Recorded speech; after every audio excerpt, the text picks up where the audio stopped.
people ask me where I'm from, and they literally say, oh, you're from God's country, Wisconsin. We built a field of dreams, but it wasn't a baseball field. It was our farm, and now we heard about ATC coming. And they're going to put a power line that's not necessary through this region, which is a priceless area, really. We're going to be surrounded 180 degrees by these massive 170-foot towers. If there was a transmission line within a few miles of here, financially it would be devastating. I strongly believe that this project will take a lot of money out of people's pockets. No one along this line will benefit from the electricity that it will carry. I mean, it upsets me that the ATC will be the only ones who make a profit off this. Projects like this have been denied in other states. It's up to us to put up that fight.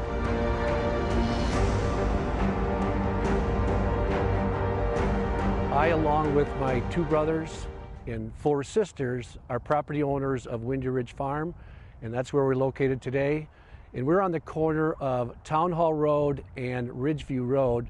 And a lot of people ask me where I actually live, and all I have to mention is the Springdale Lutheran Church. The single most important fact for the residents of Mount Horeb to understand is decrease in property values are expected to go down by 40%. Recently, our family has had opportunities to get together to discuss the possible sale of our land, either parcels or the entire piece of property. And financially, if there was a transmission line within a few miles of here, financially it would be devastating. Would you want to buy a piece of property from us at this point, knowing that a line would be going over the top of you? I don't think you would. We made a significant investment in this home. We wanted to have a place that was quiet, where we could enjoy the woods, and we did that. And we made an investment in that dream, and now that dream is in the process of being dashed by a utility company that stands to gain enormous sums of money. This current school funding formula is such that it relies heavily on what our property values are. And as you look to the research around communities that have been impacted by transmission lines, they've seen a precipitous drop in their property values, which in turn then has an impact on school finances. And could potentially then also have an impact on programs and offerings that we give to our children.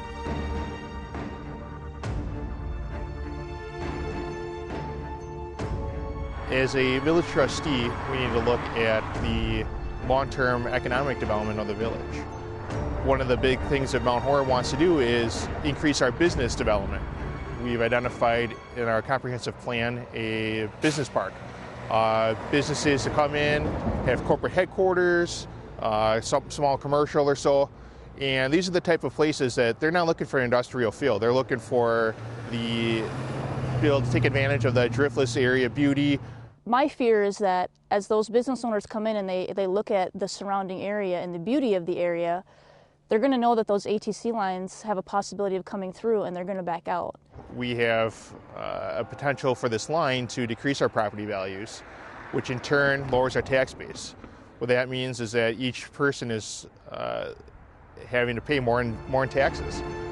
And so in turn, that just creates the heavier burden on the residential tax base.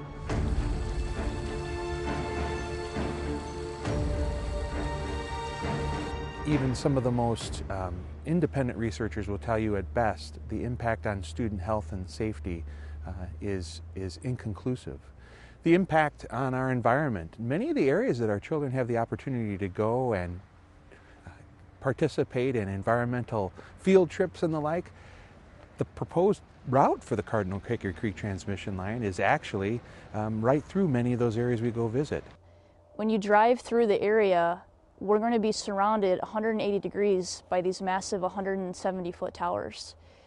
The beauty of the landscape and the appeal of moving to Mount Horeb as a small town community that has those local businesses and that charm is really going to be diminished because of these towers. But how old are some of the environmental assets in the Driftless area? I mean, they're hundreds, if not thousands of years old. And we have to think about those things because, you know, we have a responsibility.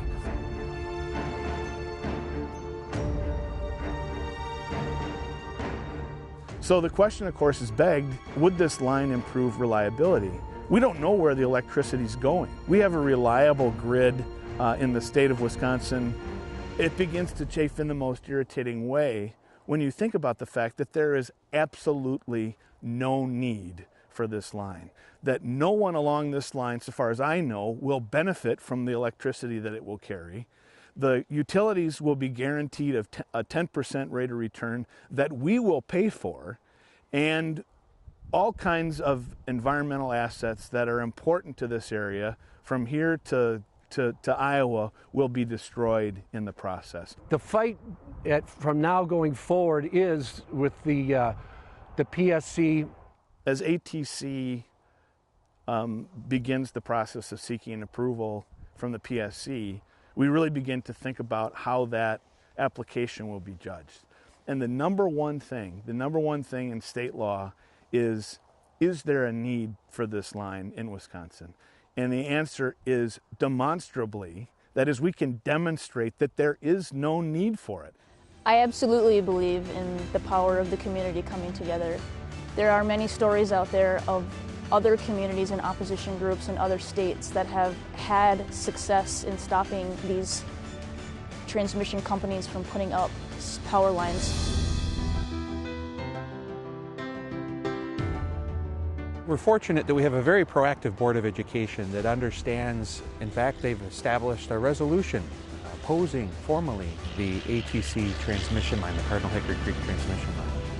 My ask is that the Public Service Commission review all the facts and reject the application from the American Transmission Company.